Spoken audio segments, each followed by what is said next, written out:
Hey, hi. Today I'm going to tell you how to make corn curry. So, this is a full corn curry, it's not a sweet corn, it's a desi corn. So, I put some oil in it, and now I'm going to put some jeera. I put some jeera and also I put some green chili into it. I'm going to add some onion into it, and I'm also going to add some capsicum.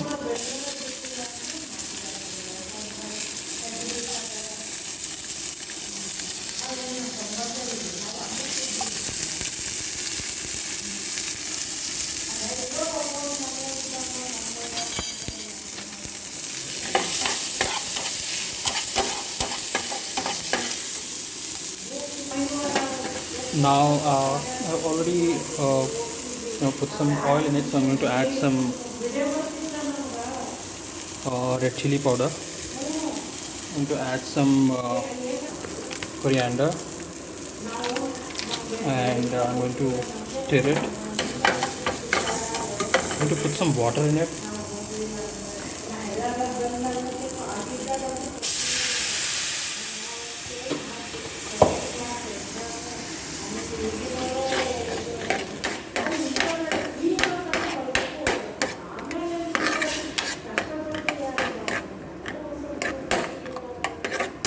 I'm going to put some salt in it.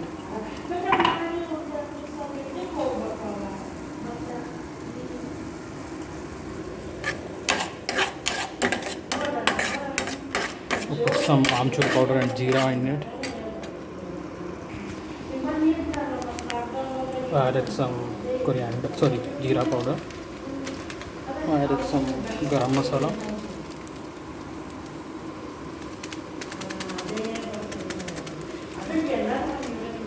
Some amchur powder for the tangy flavor, and I'm going to stir it.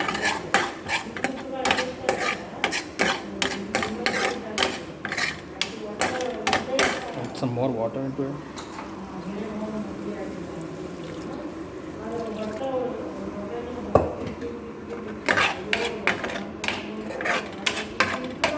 And I'm going to cook it for about 10 to 15 seconds. I'm going to raise my heat here.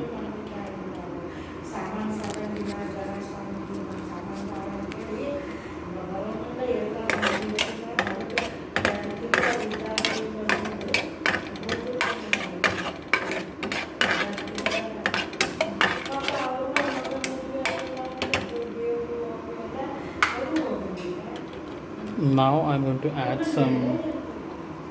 my corn into it. So these corn I cooked in a pressure cooker, and I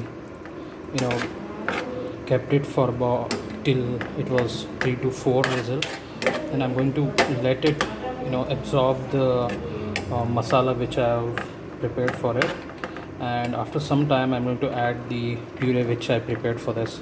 So I'm going to keep it like this for uh, about 20 to 30 seconds, so that it absorbs all the masala that I prepared for it.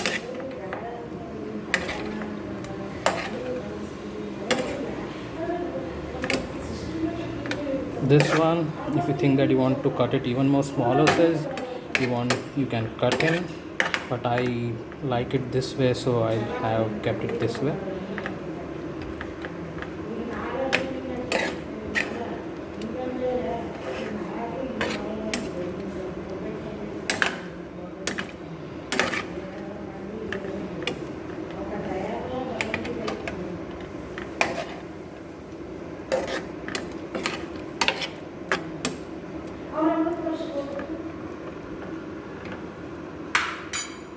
I'm going to let it for about around 20-30 seconds.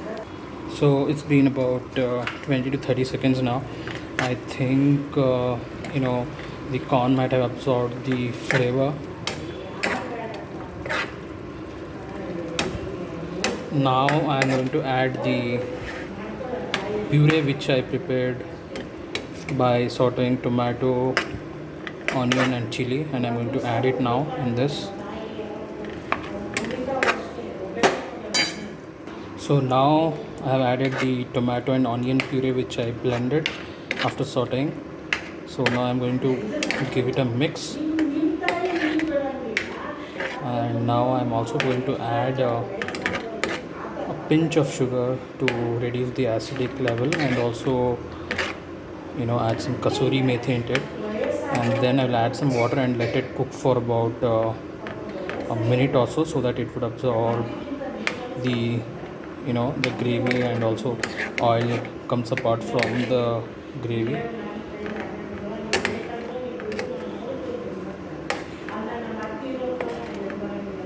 I'm going to add it in this way so that it can absorb all the masalas.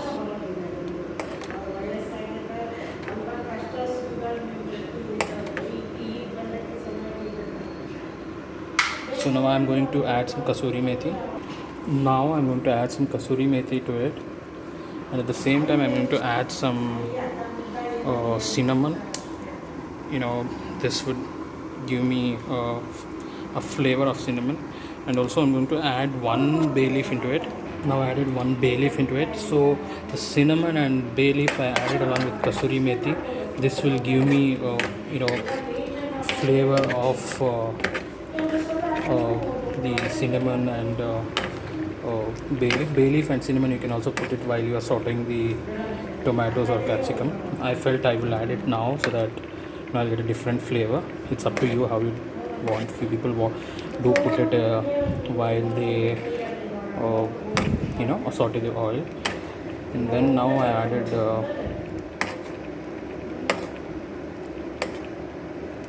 gravy to it.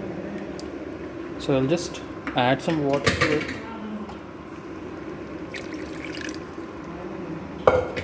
and I will give it a stir, and then I will let it simmer for about 3 to 4 a minute or so, and then I'm going to close the lid. Now it's been about about a minute that I left it to simmer so that it can absorb all the flavors, and also oil comes apart.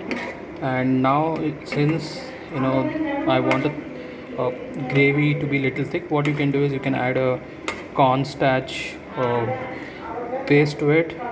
How to make it? Take a 1 or 2 tablespoon of cornstarch based on your quantity, and then add some water, and then make a paste and then add it.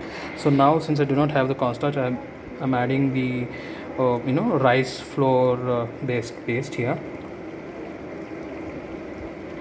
So now this will help gravy to thicken.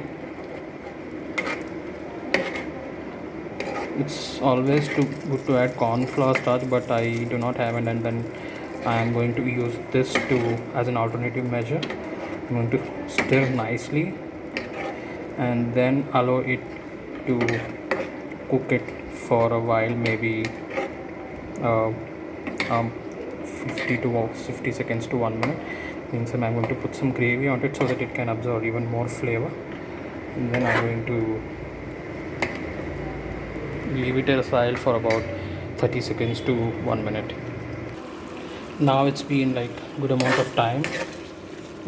Can you see that gravy has thickened? Now I will quickly switch off the flame here. Can I add little water because I feel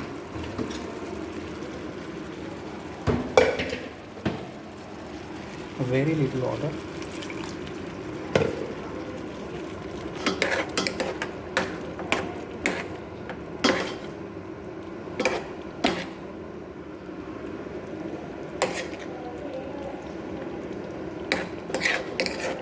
Now if you want, you can add some malai to it. It will give a nice flavor.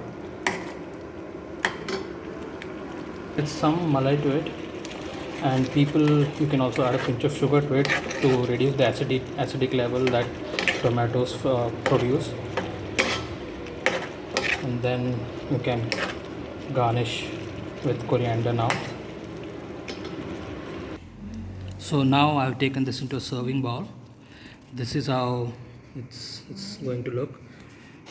You can have this with rice, with chapati, with bread, and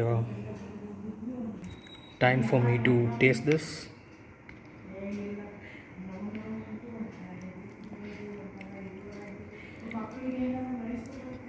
Very nice. I can have this with rice, and also with chapati or bread. Hope you enjoyed this corn recipe. Next time when you have any corn at your home, try try cooking this. Hopefully your children will enjoy. Thank you.